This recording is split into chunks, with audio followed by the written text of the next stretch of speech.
কুসংস্কারে আচ্ছন্ন দেশে সময়টা তখন ১৯৫৭ সাল। মানসিক রোগের বিষয়টি তখনও সেভাবে গুরুত্ব পেত না। চিকিৎসার নামে চলত ঝাড়ফুঁক বা তন্ত্রমন্ত্র।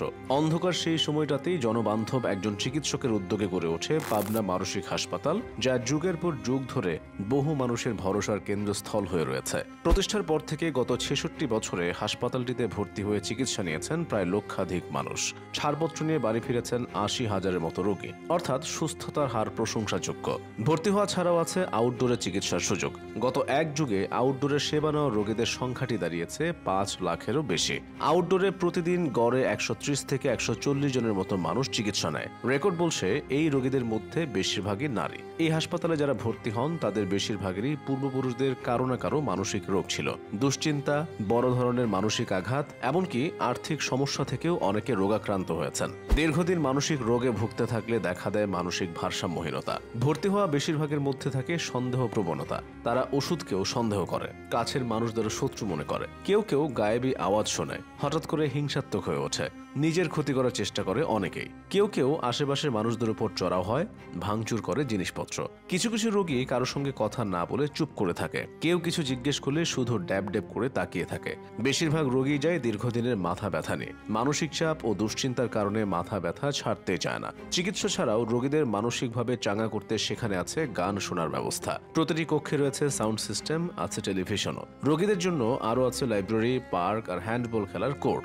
শেখানো হয় হাতের কাজ, পড়তে দেওয়া হয় পত্রিকা।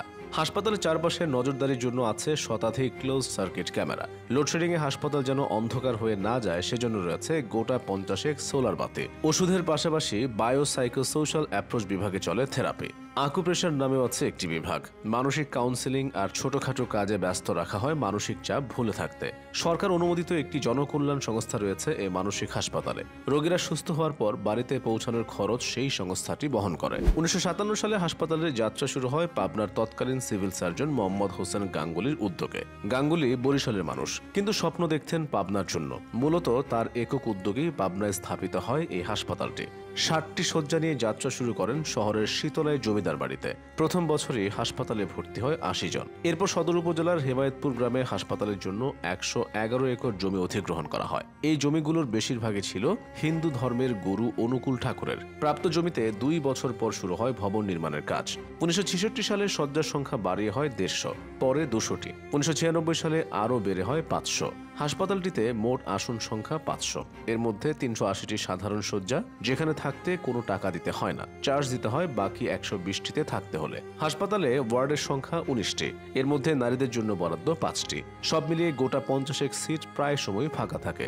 দেশে এত জায়গা থাকতে মেন্টাল হসপিটাল পাবনায় কেন তা নিয়ে অনেকে ব্যঙ্গ বিদ্রুপ করেন। তবে চিকিৎসকরা বলেন মানসিক রোগ কোনোভাবেই রসিকতার বিষয় হতে পারে না। কর্মকর্তা কর্মচারীদের আবাসন সহ সব মিলিয়ে হাসপাতালে ভবনের সংখ্যা ৫৩টি। এর মধ্যে প্রতিষ্ঠাকালীন অনেকগুলোই হয়ে পড়েছে ব্যবহারের অনুপযোগী। দেশের অনেক হাসপাতালের মতো এটিও ভুগছে নানা সংকটে।